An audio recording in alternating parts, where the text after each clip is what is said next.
School ছাত্রছাত্রীদের শৈল্পিক প্রতিভা প্রদর্শনের মাধ্যম কলা উৎসব। এই উৎসব হলো কেন্দ্রীয় সরকারের শিক্ষা মন্ত্রণালয়ের স্কুল শিক্ষা ও সাক্ষরতার বিভাগের একটি উদ্যোগ।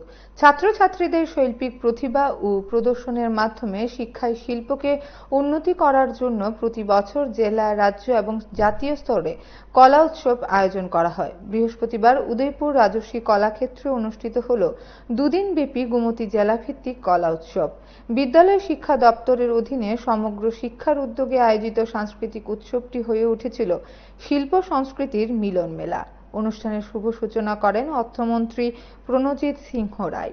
এছাড়াও উপস্থিত ছিলেন বিধায়ক অভিষেক দেবরায়, বিধায়ক রামপদ জমাতিয়া, উদয়পুরের পুরপিতা শীতল চন্দ্র মজুমদার, গোমতী জেলার জেলাশাসক সহ আরও অনেকে।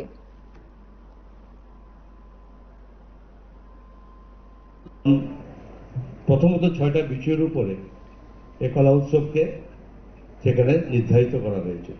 সময়ের সঙ্গে সঙ্গে এটাকে বৃদ্ধি করে সেখানে আজকে 12টি ইস্যুর উপরে কলা এই উৎসব এবং প্রত্যেকের ছাত্রছাত্রীকে সেই দক্ষতার দিকে নিয়ে যাওয়ার জন্য আজকে প্রচেষ্টা শুরু হয়েছে।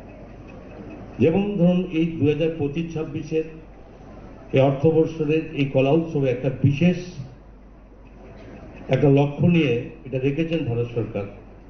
আপনারা সকলে জানেন যে দেশের এই ভারতবর্ষের 100 বছর পূর্তি উপলক্ষে, স্বাধীনতা দিবসের পূর্তি উপলক্ষে দেশের প্রধানমন্ত্রী